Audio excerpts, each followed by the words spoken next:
Olá, futuros médicos de excelência! Estamos aqui para o nosso podcast Cai na Prova, segundo episódio, e que destrói as questões do ENAMED, te coloca no top 10 das residências. Eu sou a professora Gi, pediatra especialista em adolescentes, e hoje a gente vai desvendar, né, Miriam? A amenorreia é o tema de hoje, um caso desafiador, a questão 18 do ENAMED 2026, e a doutora Miriam vai discutir com a gente e conduzir o caso de hoje. A gente vai começar pelo enunciado da questão, vou falar para vocês, tá? Então essa questão foi a questão 18 do ENAMED 2026. Como é que começa? Paciente de 16 anos comparece ao ambulatório para mostrar os resultados dos exames complementares solicitados na consulta anterior. Está preocupada porque todas as colegas da mesma idade, então ela tem 16 anos, já menstruaram e ela não. O fenótipo é feminino, com pelos pubianos e axilares esparsos. Os exames complementares evidenciaram a ausência do útero, a ultrassonografia pélvica. Dosagem sérica do hormônio feminino estimulante UF está normal. A dosagem de testosterona sérica compatível com níveis do sexo masculino. Então, as dosagens estão a nível do sexo masculino. E o cariótipo é 46XY. Então, com base no quadro clínico e nos dados apresentados, a principal hipótese diagnóstica dessa paciente é: letra A é disgenesia gonadal. A letra B, malformação mülleriana. A letra C, obstrução do trato genital. E a letra D, insensibilidade androgênica.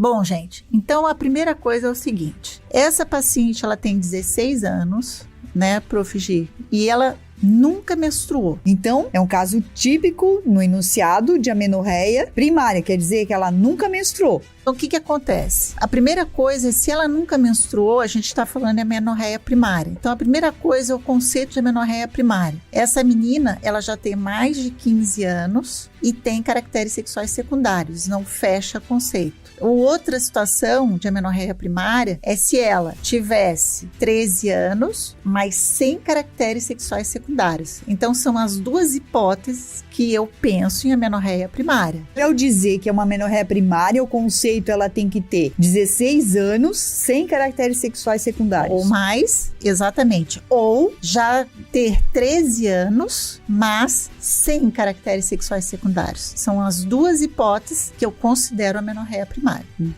Ok? E agora vamos ver a causa da amenorreia primária. Então, a gente vai desmembrando aí cada item para ver se eles fecham. É a melhor maneira de resolver essa questão. Então, a gente vai pensar em digenesia gonadal. O que é digenesia gonadal? Porque às vezes o pessoal não sabe o que é digenesia, esquece. Eu tenho uma gônada primitiva. Essa gônada, ela não evoluiu, ela não produz hormônio. E isso é digenesia gonadal. Então, para eu ter uma digenesia gonadal, essa gônada não está funcionando. Se ela não está funcionando, qual é o hormônio que estimula a gônada? É o FSH. Então, esse FSH, que é produzido lá pela hipófise, ele vai estar alto, porque ele vai ficar tentando estimular essa gônada, só que ela não funciona.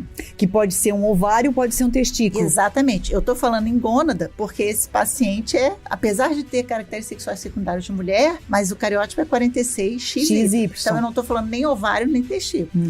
Então, essa A não pode ser, porque o FSH dessa paciente está normal. E para ser uma digenesia gonadal, esse FSH tinha que estar alto. Teria que estar alto. Ok? Letra B, malformação mülleriana. A malformação mülleriana significa que, para a gente pensar em uma formação mülleriana, a gente já sabe, quando a gente faz, depois a gente vai mostrar ali o fluxograma, que essa paciente, ela tem caracteres sexuais secundários, tá tudo de acordo, tá? Uma coisa, ela não pode ter a testosterona a nível de homem, porque o cariótipo é 46XX. Ela só tem uma má formação mülleriana. Não é que ela não tem ductus mülleriano. Ela tem uma má formação mülleriana. É diferente. Então, para eu ter aqui uma má formação mülleriana, eu teria todo o resto normal, uma FSH normal, um nível de testosterona normal e uma paciente com caracteres sexuais secundários. E cariótipo X. E o cariótipo XX. Agora, ela não poderia ser XY. Porque para ser XY, ela não ia ter os ductos müllerianos, né? A má formação, tá? Então, a B está descartada como principal hipótese. Obstrução do trato genital. É a mesma situação da malformação mülleriana. Que a obstrução genital, o problema está só ali no canalzinho. Ela até produz sangue, mas ela não expele esse sangue. Então, ela tem caracteres sexuais secundários, a testosterona dela tá com nível normal e ela é 46XX. Tá? Se ela fosse, pra gente pensar na obstrução do trato genital, ela teria que ter o trato genital, aparelho reprodutor feminino, e o cariótipo seria 46XX, não XY, né? Exatamente. Então, e a testosterona teria que estar normal, tá? Já estamos chegando na alternativa correta. Exatamente, tá? Bom, então, por exclusão, fica a insensibilidade androgênica. Essa é a melhor maneira de resolver essa questão. A insensibilidade androgênica, eu tô falando de um paciente que ele teria inicialmente um cariótipo 46XY. Fecha. Ok. Poderia ter um FSH normal, porque o homem, o cariótipo 46XY, também produz o FSH como estimulador da gônada. Então, o FSH está normal e os níveis de testosterona são compatíveis com o de um cariótipo XY, de um homem. Fecha. Por que ela tem caracteres sexuais de mulher? Apesar dos pelos pubianos serem escassos. Observem bem isso. Por quê? Porque a gente sabe que o hormônio masculino, ele se transforma, principalmente perifericamente, em hormônio feminino, por uma enzima que a gente chama de aromatase. E por que esse indivíduo aqui, essa menina, que ela está sendo criada como menina, por que ela tem mama? Porque então, esse hormônio, a testosterona, se transformou em hormônio feminino. Mas por que ela não tem um corpo de um homem? Exatamente porque os receptores das células são insensíveis à testosterona. Então, o que aconteceu? Ela já na vida intraútero não desenvolveu a gônada masculina o suficiente, né? Não tem o fator antimileriano, né? Ela não tem aquele fator antimileriano adequado para não formar os ductos milerianos, né? E então ela começou a ter testosterona periférica se transformando em estrogênio. E aí ela desenvolveu mama, porque eu tenho estrogênio. E ela tem poucos pelos pubianos, típico de uma mulher, tá? Porque para ter aquele pelo grosso em grande quantidade, eu teria que ser por estímulo de testosterona. E ela não tem. Então, ela tem, assim, uma leve testosterona ou quase nada, que é o caso dela, ela tem pelos esparsos. Então, é insensibilidade androgênica, que a gente chama de síndrome de Morris. Mas aqui, o mais importante é saber a fisiopatologia e não o nome da síndrome. Sabendo a fisiopatologia, já é um grande, um passo a mais para vocês acertarem a questão. E o estágio de Tanner dela, eles não colocaram no enunciado, né? Mas um M2, né? P2, né? Exatamente. A gente imagina que o estadiamento de Tanner seja um M2, P2, porque eles disseram que está de acordo, né? Ou seja, ela tem caracteres sexuais secundários. Então, ela é uma garota que parece mesmo uma menina, né? Uma mulher, porque esse fenótipo dela, mas o cariótipo é XY. Nunca menstruou.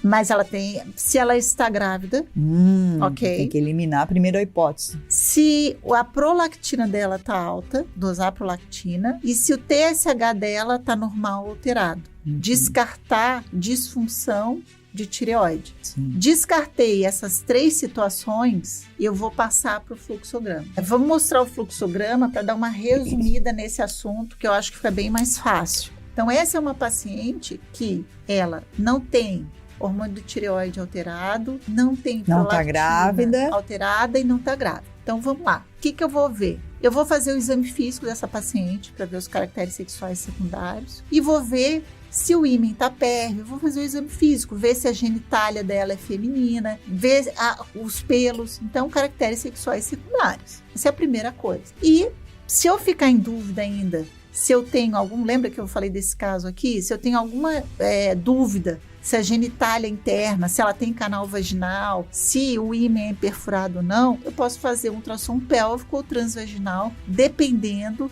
se essa menina já tem relação sexual ou não. Então, o exame físico, ele vai me mostrar se ela tem caracteres sexuais secundários ou não. E o ultrassom pélvico vai me mostrar se ela tem útero ou não. Em alguns casos, se eu ficar em dúvida, gente, a gente pode pedir uma ressonância também, tá? Pra ver se ela tem útero ou não. Então, vamos Começa com caracteres sexuais secundários, que é o nosso caso. Exatamente. Então, essa menina aí, ela tem os caracteres sexuais secundários. Eu já vi no exame físico, tá? Fui lá, fiz um ultrassom pélvico, tá? E essa menina não tinha útero. Se ela não tinha útero, o que eu vou fazer? Eu vou fazer o cariótipo. Se o cariótipo for XY, vamos ver o nosso caso primeiro. Então, eu estou diante de uma menina com caracteres sexuais secundários de mulher e com cariótipo XY.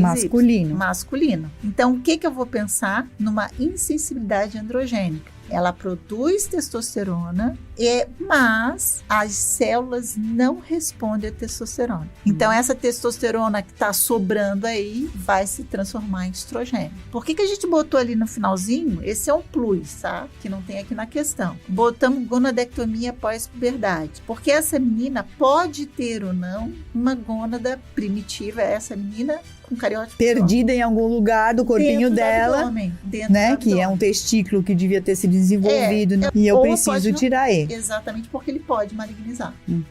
Tá? Agora, vamos dizer que esse indivíduo, ele então, tem caracteres sexuais secundários, vamos para o outro lado.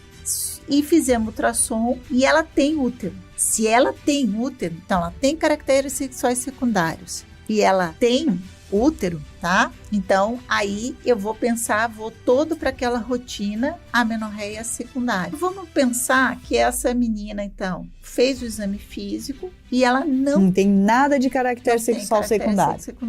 Não tem mama, não tem pelo. Exatamente. Não tem caracteres sexuais secundários. E aí eu fiz um ultrassom pélvico e ela tem um útero, tá?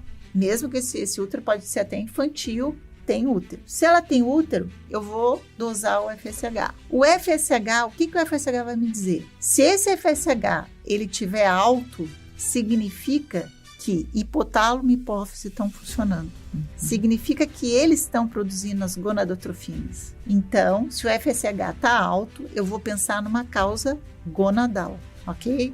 Se o FSH estiver baixo, aí eu vou pensar que hipófise ou hipotálamo não estão funcionando, ok? Então, se hipófise e hipotálamo não estão funcionando com FSH baixo, eu já sei que a causa é central. Aí, causa central, aí eu tenho várias. Se vocês conseguirem vir até aqui, já tá ótimo. Já tá bom. Vamos pedir ressonância de crânio e procurar alguma coisa dentro do sistema nervoso central. Exatamente. Aí vamos diferenciar entre hipotálamo e hipófise, mas eu já sei que é sistema nervoso central. Eu vou aqui, se eu vier até aqui, a gente acerta a maioria das questões, tá? Então, vamos lá. Agora, vamos supor que ela tem útero, o FSH está alto, então a causa é na gônada. Então, essa menina não tem caracteres sexuais secundários, hipotálamo e hipófise estão funcionando, mas a gônada não está funcionando. E por isso que ela não produz hormônio, que ela não tem caracteres sexuais secundários. Aí eu tenho que fazer um cariótipo.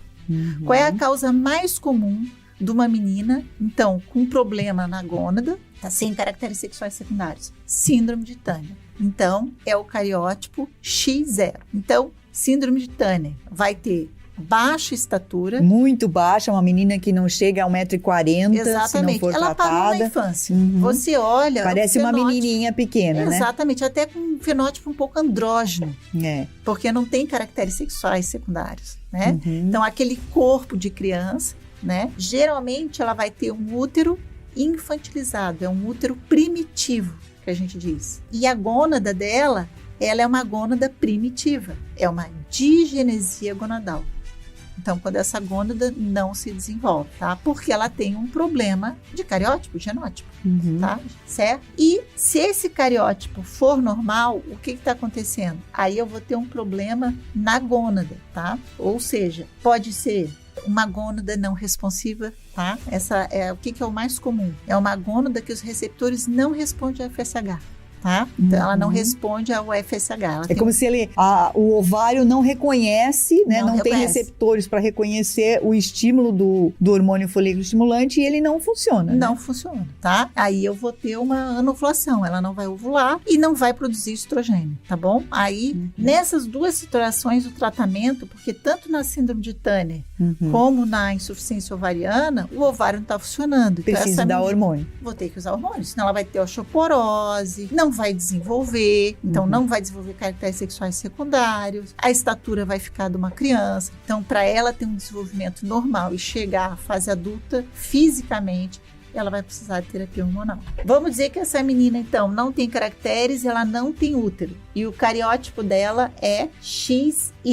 E ela não tem útero, tá? Se ela é XY e ela não tem útero, tá? Ela pode ter também, o que pode ser? Uma insuficiência, uma hiperplasia adrenal. Então, isso também pode acontecer, tá? Se ela tiver uma hiperplasia adrenal, ela ela vai ter uma forma tardia, né? Exatamente. Então, ela não vai ter a gônada, né? Ela vai ter testosterona, só que não vai estar deficiente a testosterona dela, porque ela vai ter uma hiperplasia, uma deficiência ali da produção de testosterona pela adrenal, né? Ela vai ser andrógena. Ela é a deficiência da 17-alfa-hidroxilase ou da 5-alfa-redutase, as enzimas que são responsáveis nessa formação do hormônio. Né? Ela vai ter um fenótipo um pouco andrógeno, nem de menino e nem de menina.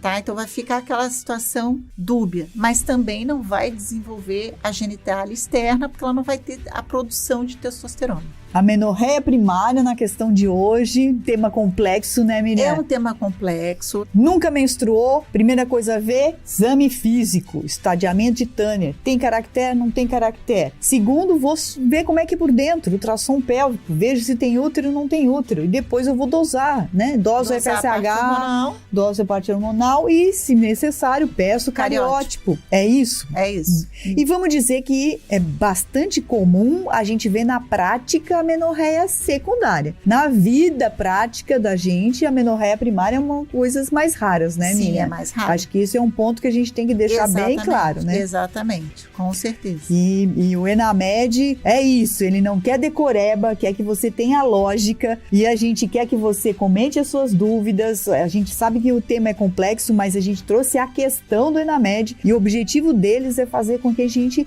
aprenda de verdade, né? Que você seja um médico de excelência, esse é o nosso objetivo. Compartilhe o podcast Cai na Prova e seja um top 10 para residência médica.